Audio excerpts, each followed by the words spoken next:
evening, everyone. Welcome to Rotor Talk Live, Season 4, Episode 32, DJI Drone in a Box, Hubsan Zino Mini Pro update. How is everyone doing?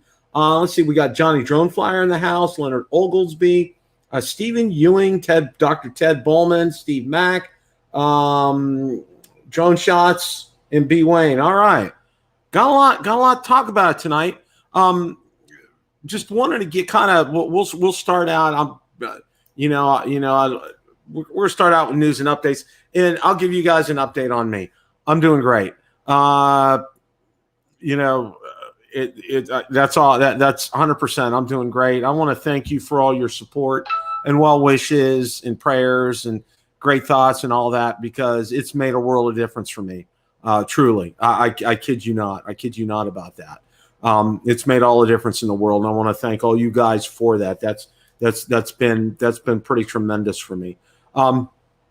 We actually do have a lot to talk about tonight, and I got something from all three sources here, believe it or not. We're gonna dive into this. Got something from a different source tonight that I thought you guys would really enjoy. And of course, last but not least, we're going to talk about the Hubsan Zeno Mini Pro update, which. Yeah, so we'll get to that here in a little bit. One of the first things that I wanted to talk about here. Let me see if I can. I got to bring up the article here. This one actually really surprised me here. I know Ron Brown, our resident expert here, along with Marcus, but Ron has a Autel EVO II. Okay, and one of the things that they did was they added geofencing. And let's go ahead. I'm going to look at the article on DroneDJ, and then we'll read a little bit about it, and then we'll talk about it here. Okay. Let me go ahead and share my screen here with you guys.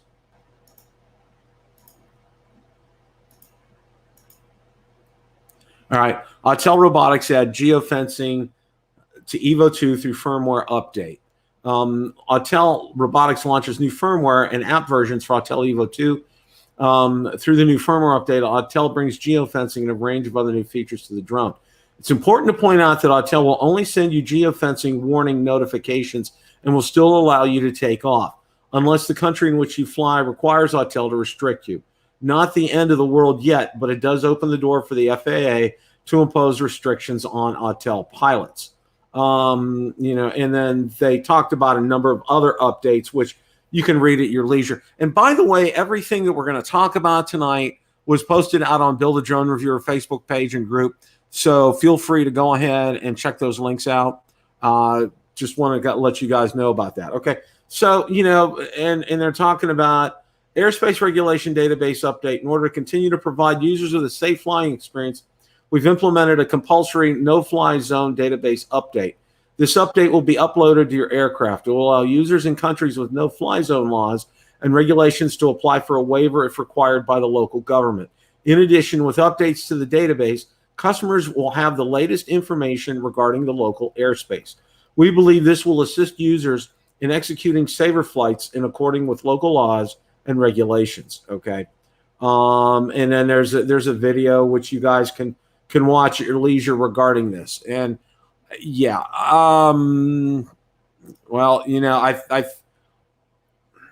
what can I say? I mean, they were the last holdouts, as far as that's concerned, among the really big drone manufacturers. I'm not talking Hubsan or Fimi or anybody, but interesting to say the least.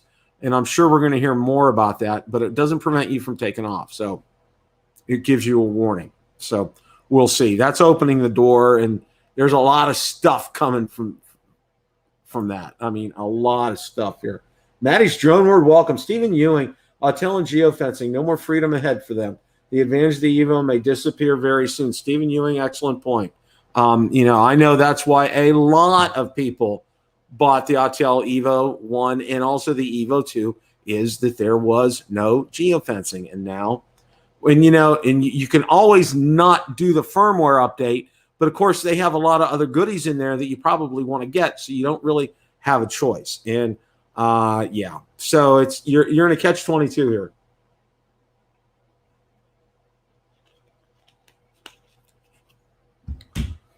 Yeah. So what can I say? I was kind of surprised to see that, but you know, you may have seen DJI drone in a box. There's so many jokes that could go with this. I'm not even going to go there. Yeah, there's so many here. But let's go ahead and I'm going to bring this article up because I thought, this is DJI has obtained a patent for this, and let's go to this and let's look at the diagram. Of course, Acetylev, let's give him cut him some slack. He's been posting some pretty decent stuff. Okay, he's kind of calmed down with this, but let's go ahead and read it. You can see the picture here. A couple of posts on Twitter combined with inconsistent wonders of Google Translate indicate that DJI has obtained a patent for a drone in a box solution. This is a key feature for conducting automated beyond visual line of sight inspections. Having a drone in a box or dock system can really open up the doors for numerous use case scenarios. Drones can be dispatched on automated missions, such as infrastructure inspections, surveillance, and more, all by software alone with a human monitoring the mission. And now, according to two different tweets from two well-known sources, DJI has a patent on its own version of the technology. The news comes from well-known sources, Acetylev and Kanzhaji. Both tweeted these images, which appear to indicate after filing originally in 2017, DJI has been granted a patent for this device. Patent description. This application provides a base station and charging system for drones. The base station 100 includes a housing, an apron on top of the housing, includes a first protective cover and a second protective cover. The first protective cover and the second protective cover can rotate towards each other and gradually approach or turn back and gradually move away, corresponding to close or open the protective cover. Okay, and then they have a thing about the Skydio dock, which is basically, which is basically the same thing. Okay, God, allergies. Skydio dock's basically the same thing here. Is this so? And once again, this is an enterprise business type solution. This isn't something for consumers, but I still wanted to go ahead and point that out because I thought it was noteworthy here. And it's something. Acetylev always causes a stir, and he's bringing up some news, and I think this was important enough to go ahead and share with you guys to make you aware of this. And it's good things because beyond visual line of sight flying is coming, which is a good thing. And let's hope this leads to good things. All right, not only for businesses but for us as well too. I think that's a good thing. I think that's definitely a good thing here. All right, let me get on to there's another one, another article I want to share. This one is from my good friend Sally French, the drone girl. And the article's called "Why Drone Photographers Need a Bigger Sensor." Okay, all right, and there's a myriad of jokes there, but we're not going to go there as far as that's concerned. Okay,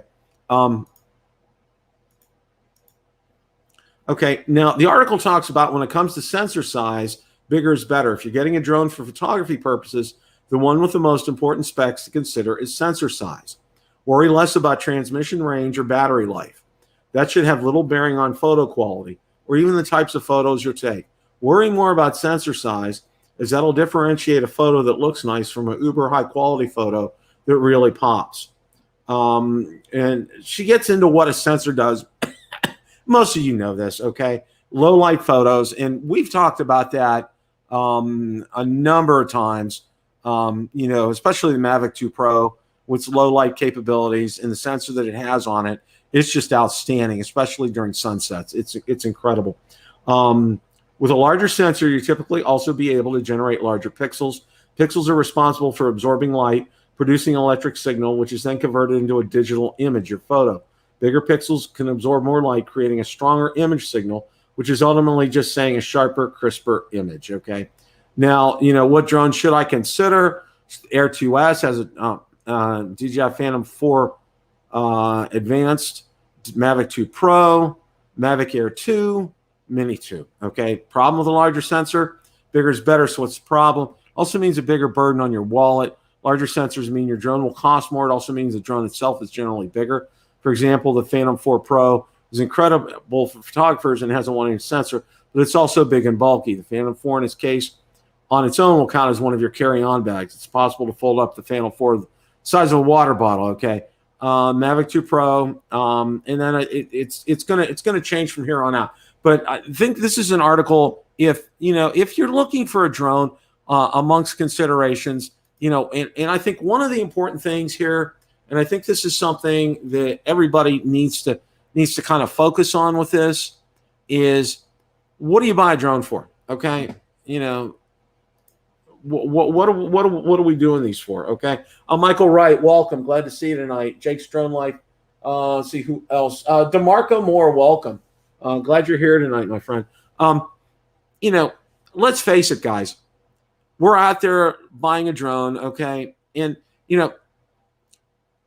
yes, we love to fly. All of us love to fly, okay? But the bottom line is we want to go out and get that picture that you can only get from 125 feet, all right? We want to get that video that you can only get from 125 feet, all right? And, with the long and the short of it, okay, distance so many people harp on distance, and you see the better video, the most viewed videos are the ones that do the range tests. Okay, and I'm not going to say anything about that. All right. If you may be in a position, and here's my thing with this, and Sally had a good article and a good point with this. And one of the things that I want to say is this: you want to be able to get to close to what, if you're planning a shot, okay.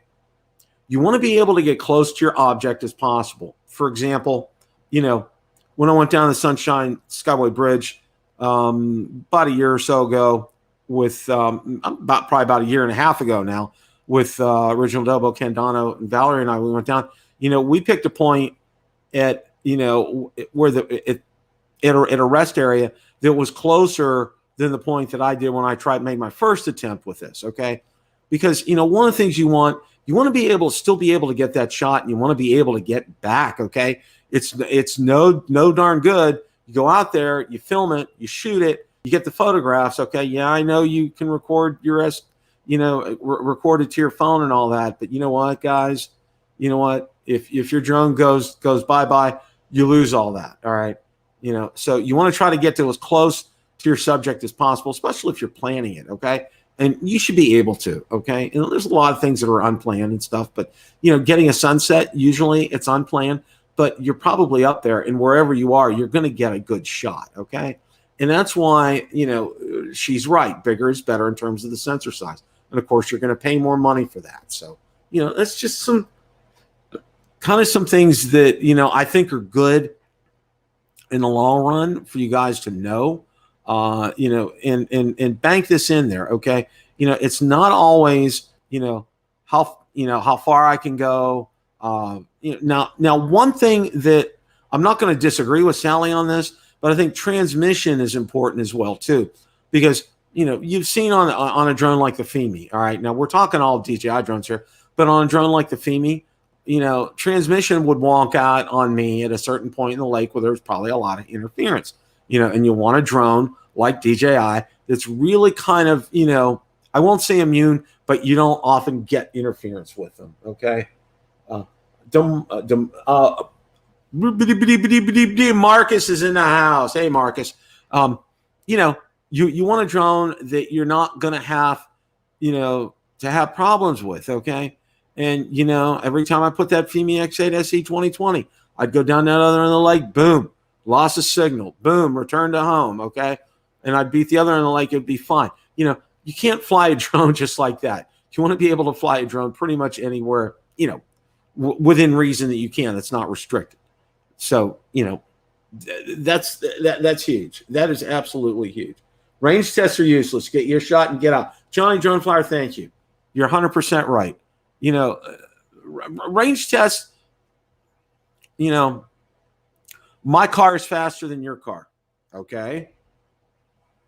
My car gets me from point A to point B comfortably with air conditioning. Okay, it's and safely. That's what I want in a car. You know, I'm not looking to do 125 miles an hour to get to my doctor's appointment. Although sometimes I need to because I leave late. No, I'm just kidding. You guys know what I mean. Okay. Just taking a look at the chat here and seeing what we got here. Okay. This is another article, and I don't have a banner for it, but I do want to talk about this here.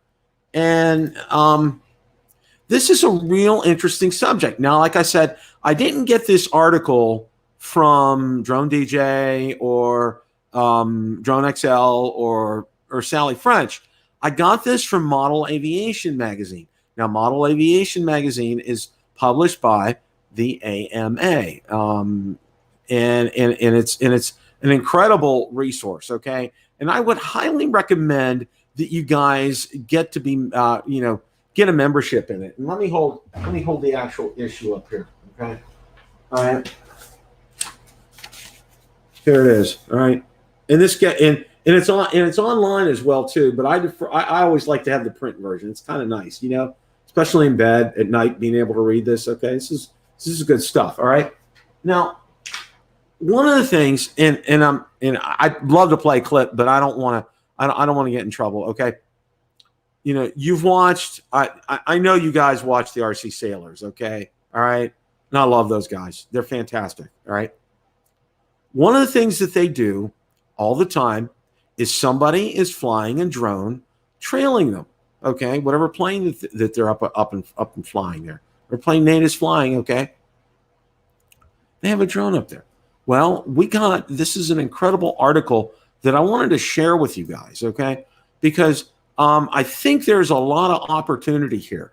Remote aerial photography platforms is what this article is called. One veteran pilot's perspective. Now,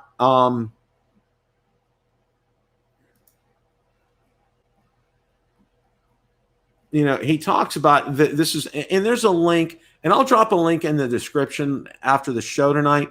And he talks about his background as an RC pilot, and then what he does in here, AP pluses, and that's what he's referring to as AP is a regular drone platform. Okay, onboard GPS allows it to hold its position with no sticks, stick inputs implied. Has multiple built-in fail-safes to help prevent damage and loss. Buy and fly capability with a short, shallow learning curve. Batteries are typically smart, self-monitoring, discharging.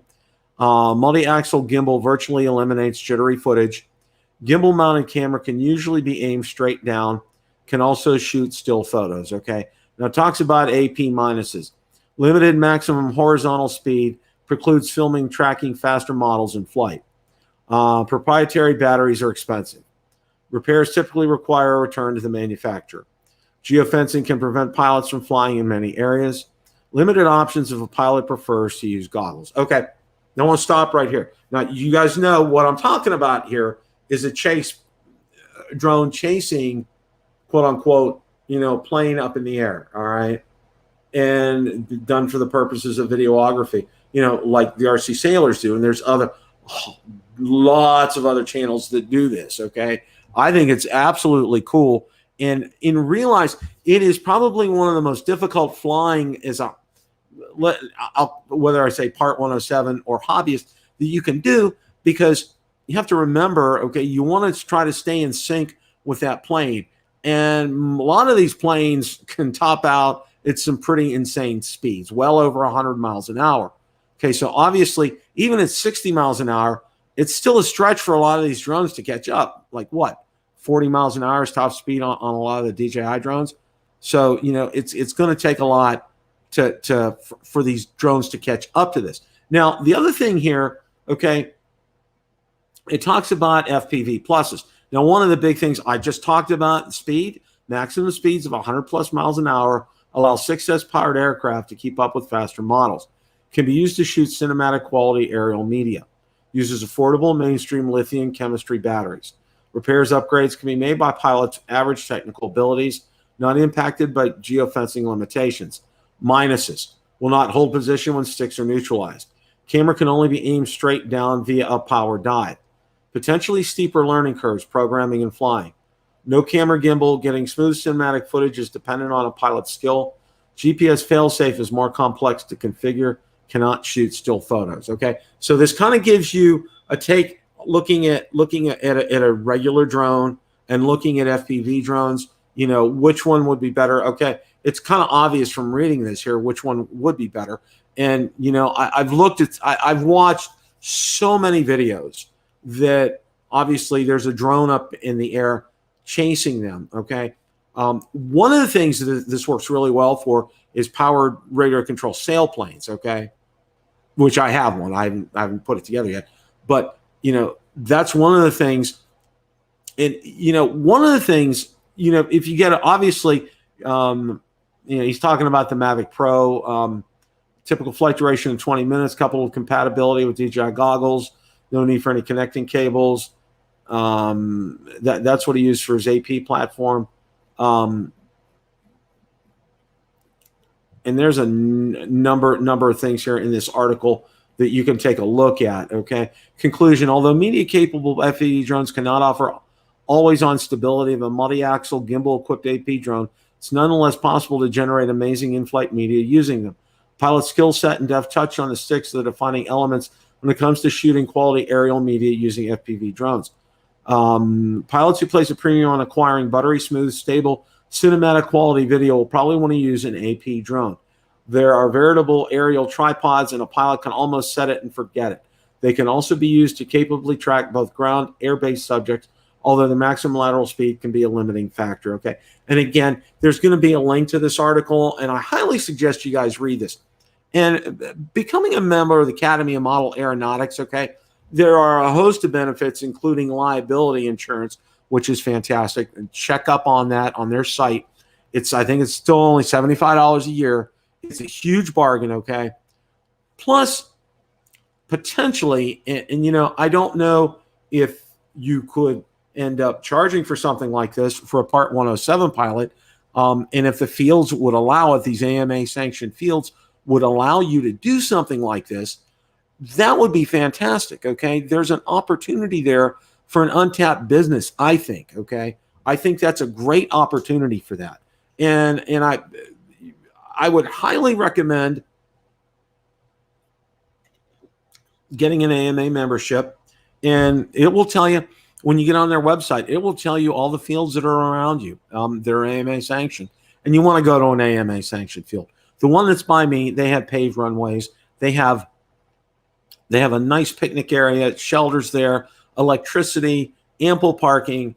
It's several acres. It's huge. It's a great place. Probably going to go up this weekend and take a look at it and check it out here. And obviously, if they'll let me, I'm going to shoot some video of it just to give you guys a flavor of what it's like. And I think now memberships in these clubs are you know, to pay for these paved runways and nice facilities costs a pretty good coin. Okay, $200 up front, and then $125 each year for your membership. So it's actually $325 your first year, $125 after that. You know, it would be $5 to get Valerie to join as well. They have social events. They have a lot of things going on, especially on the weekends. Like during the week, it's a breeze to go up there and fly, but Saturday and Sunday are always packed. So, so this is something to keep in mind. You know, everybody's wanting to do real estate photography or, you know, power line inspections,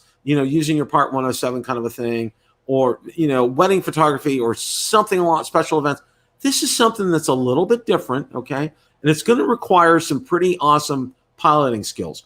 Okay, if you do FPV, it's going to require some insane skills, but AP is probably, like they talked about, aerial platform is what that stands for. If you do, you know, you got to have some great skills. You got to be a seasoned pilot to do it.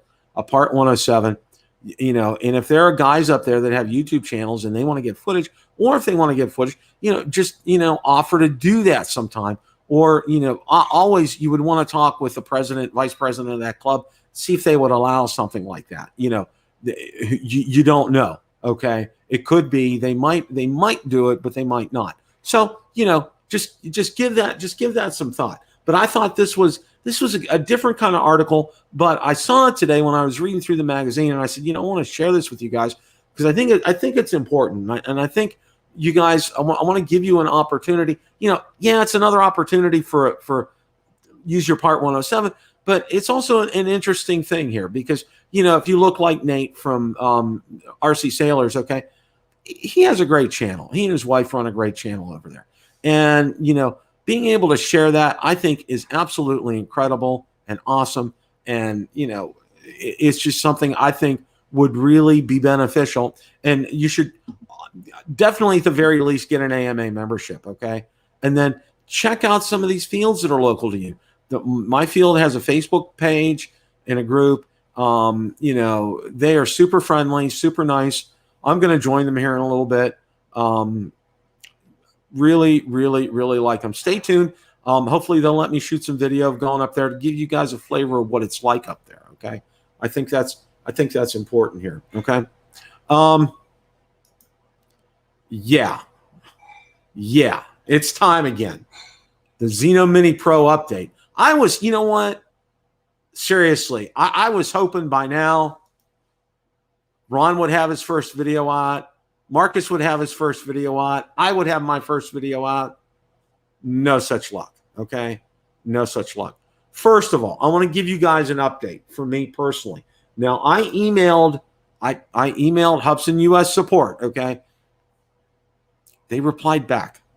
Yeah, I know, drum roll, shock waves, all that kind of good stuff. Earth's shaking, they actually replied back. Good thing. Good thing. Okay. And let's go ahead, and I'm going to go ahead and share this here. All right. Hello, Bill. Thank you for your inquiry. I can't offer an exact date at this time, but it'll start shipping soon. I see your order is scheduled to be shipped on the first batch, which is already completely sold out. Thanks, HubsanUS.com support team. Okay. Now, we've been hearing ad nauseum a date of August the 10th. Okay. That has been that's about as good as it gets. That is about as good as it gets, folks. Okay.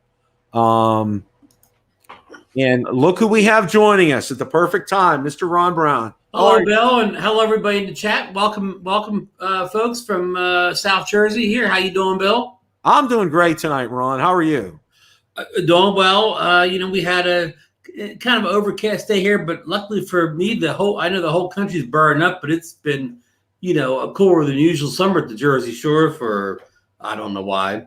Well, it was actually kind of on the chilly, I won't say chilly side. We had a lot of rain today, and then the sun came out, but it never really kind of warmed up. It was quite breezy. So you got a break. It was a cold swim tonight up at the pool when we went up after dinner. It was okay. A little on the chilly side, but the hot tub was nice.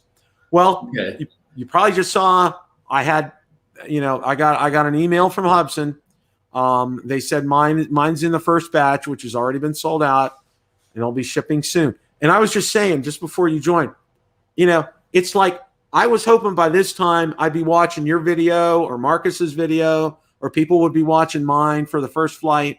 But here we sit again, a week later from last week, still talking about this doggone drone. I mean, even Captain Drone, those guys don't have it. So I mean, yeah. I mean, we keep talking about it. It's just either there's no drones to send out to the reviewers, or they're just keeping this on total lockdown.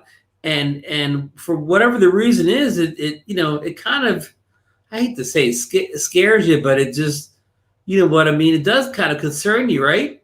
Yeah. It's just, this is probably one of the most, and I'll use the word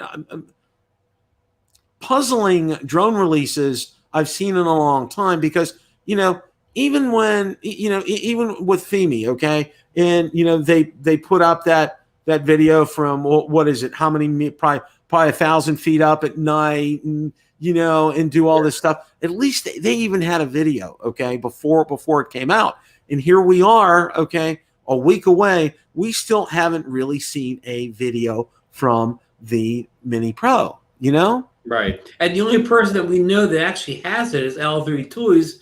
And for some reason, he only made one video on it. So he must be told not to do anything with it. That's all I could think of it. And you talk about your response from Hubsan, and Marcus reached out and he got a good response. So apparently the PR people at Hubsan must just be told, just tell these people anything they want to hear. Just, say, yes, it's coming. I don't know if you're getting true feedback, because everybody keeps getting, the answer they want to hear.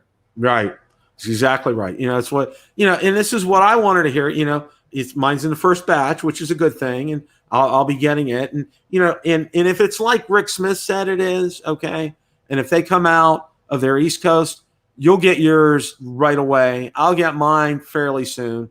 Who knows when Marcus will get his? But I mean, if they're doing it, they're distributing by the East Coast, okay, that's gonna bode well for those of us on the Eastern Seaboard. For anybody east of Mississippi, though, they're in good shape. Yeah.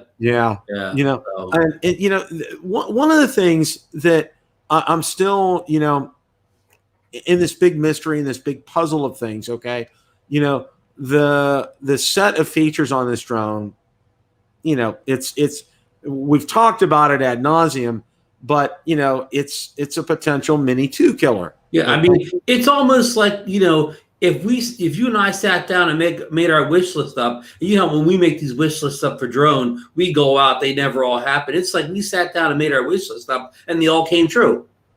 Yeah, exactly. It's like we took a grease board, we wrote things. It's like you and Marcus and I got together, had a meeting, and we just wrote things on a grease board, what we want to see in a mini drone, okay? We wrote it all down, okay? And what's Hubsan do? Here it is, okay? And it's like, huh? The only other devices like this, I know you're not into 360 cameras, but it's like the Insta360 One X2, like that I got early this year, or a couple months ago. I mean, it has everything in it. I mean, they didn't leave one thing out. You know what I mean? Like anything you could think of, it's built in it. It's just like we're talking about here. Somebody wrote all this stuff on the whiteboard, and they said, "Okay, we'll just put it all in." I'm not saying it all works like 100% to the max, but it's all there. Yeah, it really is. And what and the other thing here too. Okay, it's like, all right, one trying to up the other, all the time. It's like, okay, because DJI DJI has something in the works already for the fall. Okay. Right. The Mini 3 or the Mini 2S, whatever they're calling it, it's already, even if they haven't built yet, it's very far along in the planning stage. Mm-hmm. Exactly. And one of the things too, with all this, you wonder why, now, some of the pieces of the puzzle here really are starting to make some sense. Okay. The Fimi rushing their Mini out. Okay. It was a rush job. Okay. They got that thing out so fast it made your head spin. And, like Gorilla Man said, it wasn't beta testing, it was alpha testing. Okay. Mm-hmm. Yeah, everybody who got it was just, that's exactly what it was like, and we were the ones that suffered through this. Okay. And, I just think for me, okay, I don't want to have to go through this with the Zeno Mini Pro. Okay. I want a drone out of the box, maybe with a firmware update. Okay. I'm not saying anything. Even DJI has that firmware update when you first get their new drones. That's acceptable. Mm-hmm. Mm-hmm. Yeah. A one update is good for me. That's something that I really like. But, on the other hand, I don't want to have to do, like with the Fimi, like 4 or 5 updates and, oh yeah, Horizon Tilt's taken care of, but sort of. And yeah, well, we broke it in the next update, though, so it's back to what it was. It's back to what it was. We broke it, and it's like you get tired of that, and I know that's one of the things with the Fimi X8 SE 2020 that I got tired of was with a firmware update, it would correct something, but then something else would go wrong, okay? And then they'd correct that, and then the other thing would go wrong. And and you would try these stopgap measures that would work, but it would only work for just a little bit. And then when you would do the inevitable return to home, the horizon tilt sometimes would pop back and be what it should be, You know, I don't know. You know, it's just like, you know, I'm hoping that when the Zeno Mini Pro gets here, that it's pretty much everything everybody says it is. Now, one of the things that I saw today, and I want to bring up this picture, and I don't know if you guys talked about this last night or not, was let me see, do I got that picture of this? The DJI drone in the box? No, I talked about that earlier. Okay, yeah, we didn't get that. That broke like right before the show came up, and I think they talked about in the chat a little bit, and that's mostly enterprise subject. You know, you don't get a lot of chatter on. Yeah, there's not going to be a lot of chatter on those enterprise things. I mean, the only good news for us is that the FAA is granting waivers to these people to fly, the drone, I guess, beyond line of sight. Yes, it comes out the box, it does its inspection.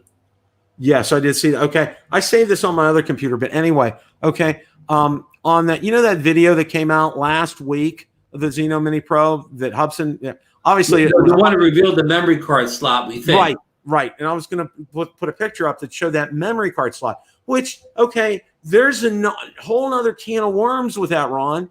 Okay, a whole other can of worms because, you know, nobody has said a thing about a memory card because everybody's been saying it's internal. Okay, right. Lo and behold, guess what? Okay, memory card. Yeah, well, I mean, Marcus threw a little shade on it last night, saying, "Well, maybe it's a slot there, but maybe it's still not a memory card slot. Maybe they're using the same body for the SE, and it's a dummy memory card slot. Anything's possible at this point. But I'm with you. I'm guessing it really is an SD card slot. Yeah, and that's a whole that's a whole new ball game here because with that, okay, people are like, okay, so there's a slot there, and have this, but they're touting the feature of having this massive amount of internal storage already on the drone, okay? And now there's a slot there? Yeah, I'm going to stop you right there, Bill, because, they still may be on top of their game in this because even a drone like the Air 2S came out, okay, everybody loved the Air 2S, but what's one of the few things the reviewers ding the Air 2S on? The small internal memory of only 8 gigs. Mm-hmm. Everybody said it should have had, it should have had at least 32 up to 64. So Hubsan did do what all the reviewers dinged the Air 2S for. Yeah. So they got this addressed, which I think is fantastic. And now the big question for me has been, okay, is this, and now mind you, DJI had a couple of glitches when I tried first using internal storage and trying to get things off there and everything in it. And you had to, especially with your Windows computer and all that, I'm not 100% sure, but there was a workaround for it. All right. And then finally, you were able to do that and there wasn't any problems. My concern is we get to it and there's really, I don't want it to be a cumbersome process, Ron. I want to be able to plug my cable in. I want to see it recognized on my PC, whether it's a Mac or a PC, and I want to be able to download those right away. I don't want any having to do this or do that. I want to be able to do that, kind of a thing. Yeah, I mean, I can tell you on the Mac side, the Air 2 and the Air 2S, and even the Mavic 2 Pro, getting the memory off the internal storage is pretty seamless. It just shows up on your desktop as like an external hard drive, and you just drag the files off. Yeah. So I'm hoping it's going to be like that. I'm hoping we don't have to deal with any kind of long procedure or anything. This is a good thing you brought up here, Bill, because just think if you're right about this, what if it did not work? What if you could not get your files off that internal storage? Now we have the memory card slot to save the day if there is an issue, Bill. Yeah. That's one of that probably is why I think, because you said people would have been ready to protest if they couldn't get their the data off that internal storage in the Pro Mini Pro. Oh yeah. And I'm trying to bring up. I know where the picture is. Well, I know where a picture is of it, and I'm trying to bring that up right now because I want people to take a look at this. I'm not sure if everybody's seen this picture. I think I'm really hoping this time around. I'm hoping that through all that giving Hubsan a little grace here, okay? Yeah. Okay. I understand the deal about the chips, and that's something that was totally out of their control. They didn't have any control of that. Okay. I'm really hoping that this time around, that it is what they say it is. Okay. Yeah, I'm going to give them the same kind of. I'm still going to give them the benefit of that. Hopefully, all this extra time, they're behind the scenes tweaking this thing, making sure this thing is good to go, making sure this is ready for the average flyer. Making sure they're not putting out a beta product. Yeah, exactly. So that's my great hope too. That all this time is going to get us a better Zeno Mini Pro on day one. Well, I got that image up here. Yeah, I stopped the video. Yeah, I got that, and you can see right there. It's pretty obvious right there what that is, and right. That's just something I think. Wow. Okay. But I like the design in the back. I like those the sensors where they are in the back, and the battery lights on the back, so you kind of maybe see that from the air if you're close enough. Rather than light speed on top, you may be able to have the drone in the air and still know your I know your controller tells you, but the more ways you can see what your battery life is, the better, Bill. Exactly. The more is always good, and in this instance, it's the same here. And having that right there, I think that's fantastic. Now I saw somebody dinged it. See look on the right arm and see the big slot where the arm, where it would open and close. You see that that big opening there with probably maybe the blackest in his cable. A lot of people are saying, well, that's too open, like dirt and stuff could get in there. I think the arm looked very similar on the Zeno 2 or whatever to that. Yeah, and I don't think Hubsan has not had. That's something Hubsan's never really had an issue with. Okay, I know from the original Zeno, the Zeno 2, they've never experienced that, and I haven't really seen anybody talk about that. Okay, and I think that's a pretty valid point, and it is a fairly big opening over here, compared to like DJI drones. Where it's pretty seamless. You don't really see a lot with them, but we're talking. That could possibly serve as also a heat release point, also, Bill. That's possible, Ron. That's very possible because as you're going forward, you need to have a lot of exit for that heat because it's going to be building up a lot of heat, especially if it has the kind of processor that we think it has. It's going to get hot in there, and it's going to need a way to cool that down. So it's going to need a lot of airflow, and the more airflow through there, the better. Okay. Because this is going to be the first consumer drone that I know that has that 1 1/3 sensor in it. So it's going to be a little bit. It's going to be smaller than a 1-inch sensor, but it's going to be bigger than the quad bear sensor that was in the Mavic 2. So I guess the heat problem will be kind of in between those two chips. Yeah, I think so. And again, I really think that there will be, there might be some issues with the heat on this. Okay, and I'm just obviously just conjecturing because nobody has the drone yet. Nobody can really tell. But with that kind of a sensor and that kind of a processing power and this small of a platform, okay. Unless they need all the heat release points they can get on this drone. Yeah, exactly, Ron. That they're going to need to be able to release that heat, in a very efficient way. And I know they did their test when they had their botched live show. As far as runtime is concerned, but of course, that's always a static test. but I don't think you're going to get, if you get 30 minutes with this drone, you're doing lucky. Okay. And that's probably on a calm day. If you're going to have some wind, you'll probably get 25 minutes, I would think. All right. On something like this. Plus, you don't want to push this in sport mode, I don't think. Okay.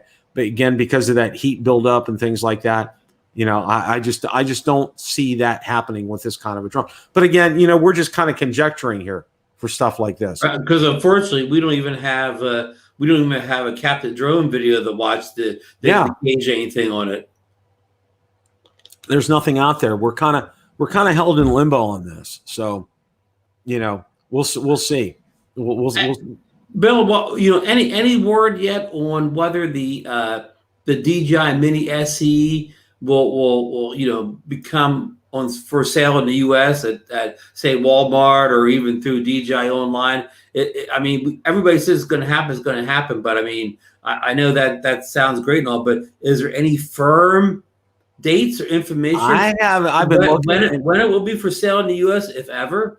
Yeah, see, I've been looking, Ron, and I haven't seen anything. We saw the FCC Grant ID database, and it's out there. So, you know, it's a given. It's going to come out. And, you know, my thinking is this: it will hit Walmart. I think it's probably just going to be Walmart. I don't even think you'll see Best Buy or DJI actually sell this. Okay.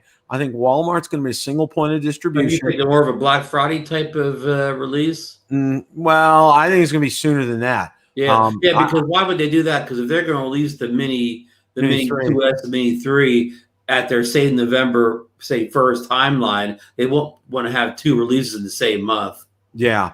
And, you know, even though the SE is hardly it's a release, but it's not a release. Yeah, it's a kind of a recycling old tech and rebranding them for a discount store. Yeah, and here with this, one of the things that I think too, it's going to be in a blister pack, okay? Which I hate those blister packs, but it's cheap to get those things open. It's a pain in the butt to get those things open, but it's cheap for the manufacturer to make that, okay? You know, it's going to be bare bones. You're not going to have, you know, you're not going to get a case. You're not going to get another battery with this. You'll get the cable. You maybe get, I don't even know. You'll probably get some spare props with it. You're not going to get a lot. Just one each, right? One, you know, one this way, one the other. Not even a full set, probably. Probably, you know, it's going to be bare bones in order to keep costs down. And you know, if they have a single point of distribution, would really help DJI in terms of cost, okay? Because in being able to keep costs down, that keeps profits up, okay? So if they do something like that, that makes a lot of sense to just have one point for them. Because, you know, while it's always great for a company to be able to sell things like that, it's going to cost them in the long run, okay? This isn't going to cost DJI. You know, they're going to ship all these to Walmart. Walmart, you can either buy it in the store or get it online, kind of a thing, okay? Right, because the markup's small, so they need to move a ton of units to make any profit. Yeah, so I think that's going to be the best bet, right? And I think DJI makes a whole lot of sense by doing it that way. I wanted to get your opinion on something. You know, I posted, you know, one of the things we talked about earlier was Autel in their latest firmware update for the EVO II added geofencing. What are your thoughts on that? Well, it's a controversial subject, and I'm certainly no expert on it, but, you know, if you watch the official Autel, Alejandro, I think, is the guy who does the official Autel training videos. Mm-hmm. He mentions that, you know, I think that it's only in 5 countries, and the U.S. is one of them. And for us in the U.S., it's not activated that's going to prevent us from flying. It's just going to warn us at this point if we're near a geozone. It's going to say, hey, you're within, you know, a couple hundred feet of the airport. Do you really want to take off, type of thing? And I've done the update. I haven't, but I don't live anywhere near. I live in the middle of Class G, so I would actually get in the car and drive a half mile to get to. A half hour to get to non-Class G. So I haven't tested yet. But I think what people worry about, Bill, is though if someday, like, you know, the FAA requires it turned on, it's there, so they can tell Autel, no, you got to turn that on now. Boom, it's on. Then people that live either in, you know, non-Class G or near non-Class G will have the same problems that DJI owners, have come across. So yeah, I don't know if this is Autel voluntarily doing this, or somebody from the U.S. government saying, hey, we're not telling you to put this in, but we would really like it if you did put it in there.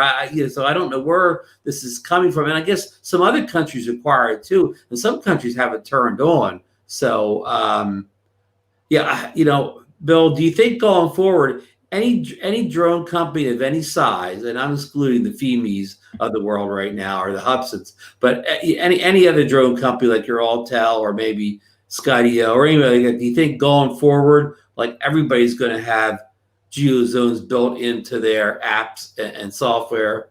Yeah, I think that's. I mean, and I think Autel did this voluntarily, but I think it's coming around the corner that the FAA is just going to put the hammer down and make them do it too. And the article pointed out a lot of people bought Autel because of that fact, because there was no geofencing. And right now they're still good. They can still take off. It may board them, right, but the drone is still going to take off. As far as I've read from all the information I've read, drone will still take off. It may bug you that you're near a class B or C or something like that, but it will still take off. You can still get your real estate photo. Yeah. And that's a good thing. But again, this is something that's coming down the pike. That you kind of knew this was coming. You kind of figured it. And a lot of people are pretty upset about this. And they're upset at Autel. And my first thought is this. Okay, if you want, you don't have to do that firmware update, guys. Okay, all right. Yeah, well, I've heard other people say it's mandatory. The firmware update. Yeah, I've heard some people say it's mandatory. Like your drone won't take off unless you deny. I don't know that for fact. I've heard that. I haven't heard that from Autel. I've heard that from other people. Okay. But I haven't heard that from Autel. I did mine voluntarily right away, so I don't know if it would have required me or not, because I wanted to gain the other features that it brought. It brought the panoramic photos, that it brought the moving the speed function to the what do you call it, the control buttons or whatever. It had enough good stuff that I jumped right on in. Yeah, and just like I said, it's pretty soon. You're going to find your drone manufacturers like Hubsan and Fimi are going to have to do the same thing. Okay, it's pretty much going to be mandatory that it be done here in the United States. Okay, they want to. That's just the way it is. I mean, that's just that's just something that we're going to be faced with, I think. If that helps us of being overly restricted in other ways, I mean, I say I can live with it, but I understand. I live in Class G, so it's easy for me to say that. Yeah, and for me, okay, I have an airport that's 2 miles away, but it's not. It's a doesn't have a tower with it, and it's a grass runway, so it doesn't fall into that category. So no alerts come up for me at all, and I'm basically Class G here too. So there's no problem. Yeah, I mean, I have an airport just a little over 5 miles away, but my whole island, I can go all the way from Atlantic City all the way down to the tip of the island in Longport, and it's all Class G or whatever. You have to get back on the land again to get near the restricted airspace. Yeah, there's no problem. There's no problem for me here. So, that's pretty much it for me for tonight. Did you have anything that you wanted to bring up, Ron? I just put out a couple videos recently where I was testing new firmware on the Air 2S, and when I went out to the test site, I didn't have my zoom feature. And in the video, I made it clear. I said, I don't think there's anything to do with the new firmware. I think I'm doing something wrong here. And so I got back home and I talked to Marcus about it. He said, oh, you probably had it in 60 frames per second, or you probably had it in that 5.4K video. So, you're right. That's probably it. But then I put that in the one of my comments in the video, and one of my users said, oh, no, it says clearly right on your screen, you're in 4K 30. So I had a head scratcher, Bill. Wow. The zoom or whatever. So I got the drone out on the desk, went to the camera settings, and the second thing in the camera menu, which is the middle one, is 2 menus to the right, left. I had it in D-Log. The zoom only works in normal color mode. It doesn't work in HLG or D-Log. It only works in normal. Okay. Mystery solved. So, that's a bit of a con I didn't really know about or think about before, that you don't get access to all your frame rates, or you don't get access to all your goodies if you have it in D-Log. So, and I'm pretty sure in the Autel EVO II Pro, I'm pretty sure you can shoot in D-Log and still zoom. Okay. So that's a little bit of a plus there for the EVO II Pro. So, any news on GoPro Hero?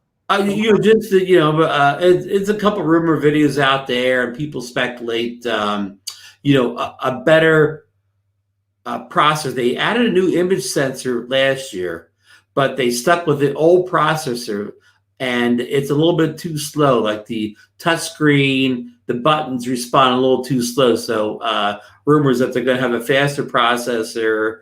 I know DJI Action has a rumor of 8K, 120 frames per second, but that's not the rumor on the Hero 10. They think they'll just stick with the 5.4K, 6K, whatever you want to call it. Yeah. That they won't go up to the 8K. And I mean, they really need to fix other stuff first. They need to get low light performance better. They need better sound options, as far as not need the media mod. They need they need all the touchscreen, and they work faster. I mean, giving us 8K and not fixing those other problems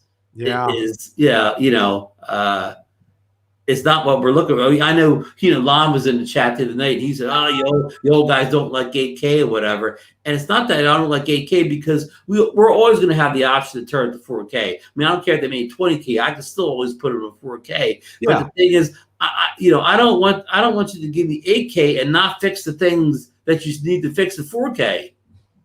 Exactly.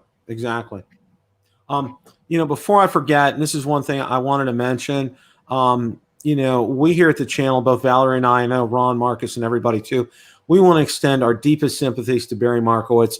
He's one of the good drone guys out there at the loss of his wife. And Barry, if you're watching, we extend our deepest sympathies to you and your family. Our thoughts, prayers, and well wishes are with you. Be safe, my friend. I know you're going through a hard road. You need to chat. Hit us up. We're here. We're here for you. So, and I think I speak for everybody, all the subscribers on my channel in offering our condolences to you for that. And that's very difficult. So, again, our deepest sympathies to you. So any parting words tonight, Ron? Right. I mean, it's kind of a slow news time of year, for us. Really, we're kind of sitting here on the Hubsan watch here. I mean, we kind of know that the DJI, the Mavic 3s, perennially delayed. We waited on the Mavic 3 last year at this time. We're still waiting. So that doesn't seem to be any on the horizon. So we're not really talking about it. The SE, we don't know what's going on about U.S. sales. I guess right now we're watching for these action cameras. What's GoPro going to do with the Hero 10? Will it even be on time this year with the chip shortage? And we know we're pretty sure DJI's got this Action 2 kind of ready, but when do they actually plan on releasing it? Yeah. And right now, I would be, if the Hero 10 came out, there's usual time, the end of September, and the Action 2 hadn't come out, I may not jump on the Hero 10. I may just not do anything until I see what DJI's offering is. Yeah, and that could really kill GoPro. I mean, and the flip side too, if DJI released their Action 2 tomorrow, and then the Hero 10 shows up at the end of September, and they beat their specs or whatever, then DJI's in trouble. Yeah. So, there's two sides to that coin as far as that's concerned. And, you bring up a good point about the Mavic 3.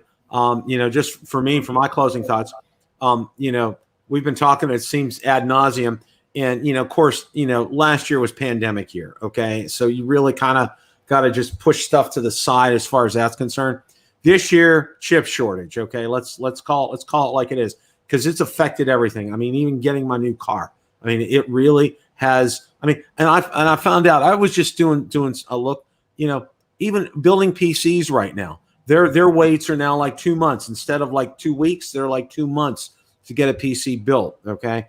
So it's affecting everything that has a chip in it. I mean, it's pretty wide ranging as far as that's concerned. So, you know, that's kind of understandable. And then, you know, I hear a lot, there's logistics slowdowns, you know, in getting things shipped, other than companies like with Amazon, but everywhere else, you know, I talked to a couple of my, hobby supply, chains that I deal with. You know, I deal with Horizon Hobby and I deal with Motion RC, and, you know, they're telling me, you know, there's some things that I want to be able to buy, but it's just, there's a, you know, law, not just the law of supply and demand, but logistics in getting these things shipped. And it's not easy right now. So, you know, there's a lot going on with everything. But I think one of the things that I wanted to point out before we close tonight, I had talked about in one of the segments before you joined me, about basically, you know the RC Sailors, Nate and his wife. Yeah. Oh yeah. You know, they do a lot of, they call it AP video. And what AP, aerial platform. In other words, you know, when they're flying a plane, there's a drone up there chasing that plane to get some aerial footage. And there's a whole article on model aviation, and I talked about it earlier, which I thought was incredibly interesting. And it's also another opportunity too, Ron, you know, for those who are Part 107s, you know, number one, become an AMA member, which is $75. And, you know, you get instant insurance with that, liability insurance, which is fantastic. You know, plus also, you know, you have to join these clubs. But if you join some of these clubs, you know, maybe there's some guys that want to have that aerial footage. You're Part 107. That's a different opportunity to be able to make some money. But of course, like I said, it takes some excellent pilot skills, because a lot of those planes, you know, slow is 45 miles an hour for them. Okay. You know, there's 7,500 is probably normal for a lot of those. So, you know, but it does take a lot of skills for that. You know, that's the other thing that I wanted to talk about. And, you know, hopefully a week from now, we're here on August 10th, you know, fingers are crossed. You know, I checked my shipping status today. Ron, Elgato's next Tuesday. We may have it. We may have the drone on the show next Tuesday. We may have it in hand next Tuesday. Who knows? It could happen. So, but again, I want to thank everybody for their thoughts and well wishes. I am 100% better than I was that weekend before. It was very scary stuff, but through to the other side, and just be careful with pain meds, folks. That's the bottom line. Be careful with that. So, all in all, hope you guys have a great rest of your evening. And as always, it's a great day to fly. Take care, everybody.